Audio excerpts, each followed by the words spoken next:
Hey everybody, Sid Garza-Hillman here from the Stanford Inn and Resort, but not, from the Stanford Inn, because we're still on a shelter-in order.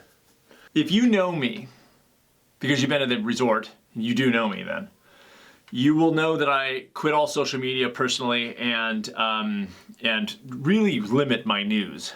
Get in, get out. But I have been paying attention to the news a little bit closer these days because I'm not entirely convinced that Joan and Jeff would let me know if the shelter-in were finished. Like, I don't know that they would tell me to, that it was all done. Hi, Jeff, how's it going? Listen, yeah, I was driving by the inn. I saw a bunch of cars in the parking lot. Is it rolling? Should I come back to work? That's a lot of, you need that many people to paint? That seems a lot, that seems a little excessive. I don't think, okay. Okay, well, if you say so. If it's closed, it's closed. But you and Joan will tell me when it's open, because I want to come back to work, and you guys will let me know that, right?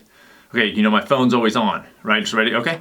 Okay, good. Oh, great, well, good luck with the painting, and I hope I'll see you soon. And scene. Total side note, but this isn't really phone worthy anymore. Like, that's kind of an anachronism. We should just do this now for phone, or like this.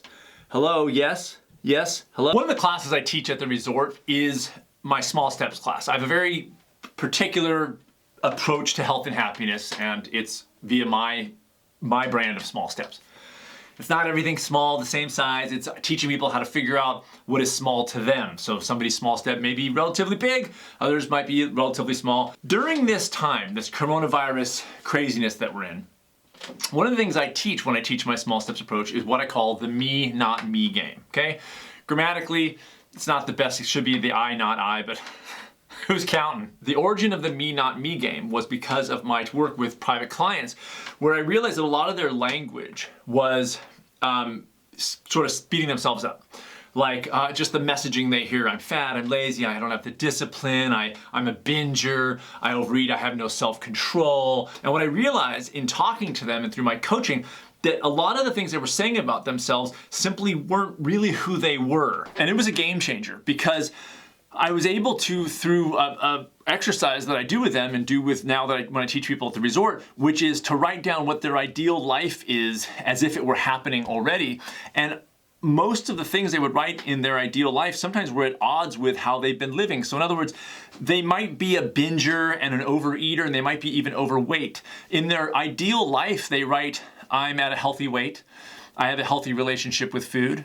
I'm not militant about food. I eat healthy most of the time, and I don't care if it doesn't bother me if I don't eat really, really well.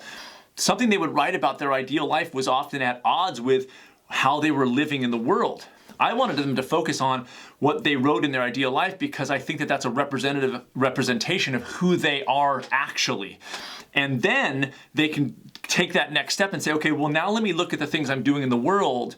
And instead of saying, I'm this way and I'm this way, I can say that when I do that thing, that's not really representative of who I am. That thing is actually not who I am. Instead of saying I'm this way, oh, I can't do anything, I'm a victim, I can't do anything about it, they go, when I overeat, that's not who I am. Because ideally, I wouldn't be doing that. I don't like this. And I wanted to focus on, like, who is the I that doesn't like that? Because that's really who you are. You said it, that's who you are. That's not who you are. Which for me made the process of becoming healthier and happier not a transformative process in the sense of becoming a new person, but a transformative process in the sense of becoming more of who you already are. So here's why I'm bringing this up. I'm bringing this up because for many people who are sheltering in right now, this is a stellar time to take even moments a day to think about these things, to look at the behaviors that we had been doing and maybe are still doing a little bit, and then see if those match up with who we are deep down. Then comes the me, not me game. To go look back at your day and a few things you did and say, when I did that thing, is that me or is that not me? Is that me or is it not me? When I overate that bag of chips, was that me or not me? Wasn't me. Okay, good to know. Good to know, because next time maybe I'll think a little bit more about it. Maybe I'll stop a little bit early over time. It's kind of a good knowledge-based thing.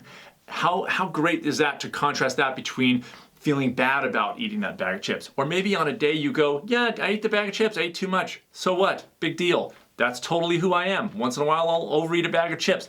Big deal. Also good to know. It's a good time to have these moments of contemplation, to really say, well, is it time for me now to define myself by my standards? All right, that's the me, not me game. What do you guys think? You wanna play it? Come visit to the Stanford Inn and Resort when this is all craziness is done. Okay, this beer ain't getting shorter.